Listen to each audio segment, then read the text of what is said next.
एक समय की बात है, बादशाह अकबर के सभी मंत्री बीरबल को प्रधानमंत्री पद से हटाने की मांग करने लगे।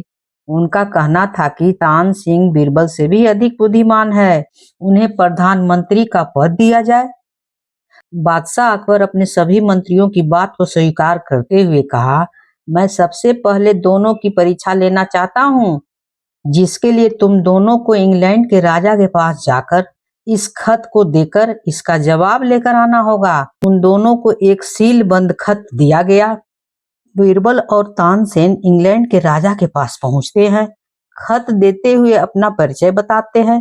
जब राजा खत को खोलता है तो उसमें लिखा होता है, खत लाने वाले को फांसी पर लटका दिया जाए। हाँ, खत देते हुए अपना परिचय बताते हैं।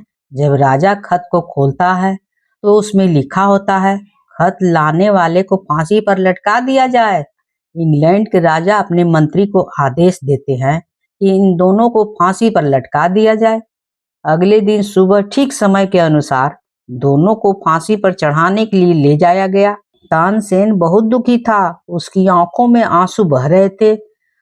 वह मन ही मन सोच रहा था कि मैं क्यों प्रधानमंत्री पद के लिए लालच में पड़ गया। उनके साथ बीरबल बहुत शांत स्वभाव से आगे बढ़ रहे थे। थोड़ी दूर चलने के बाद बीरबल तानसेन के पास गया और उनके कानों में कुछ फुसफुसाया। जहां पर फांसी होनी थी वहां पहुंचकर बीरबल बोलने लगा, पहले मैं फांसी पर चढ़ूंगा। तानसेन बोलने लगा, नहीं नहीं, पहले मैं फांसी पर चढ़ूंगा। दोनों आपस में झगड़ने लगे। जल्लाद दोनों के बर्ताव देखकर राजा के पास गया। राजा वहां पर आया, उन दोनों के द्वारा इस तरह से किए जाने वाले बर्ताव का कारण जानना चाहा।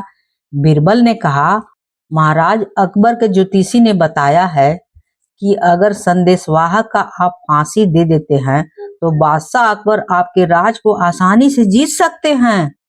उनकी बात सुनकर राजा बहुत क्रोधित हो जाता है।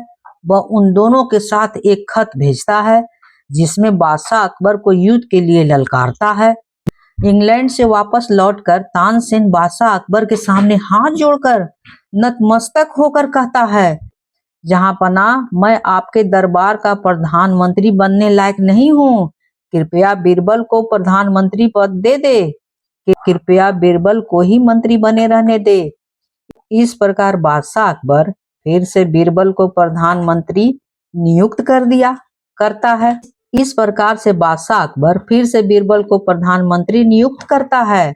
अगर कहानी अच्छी लगी हो तो please like, share and subscribe तो कर ही दीजिएगा। भूलने की तो बात ही नहीं है। कहानी होती है समाप्त।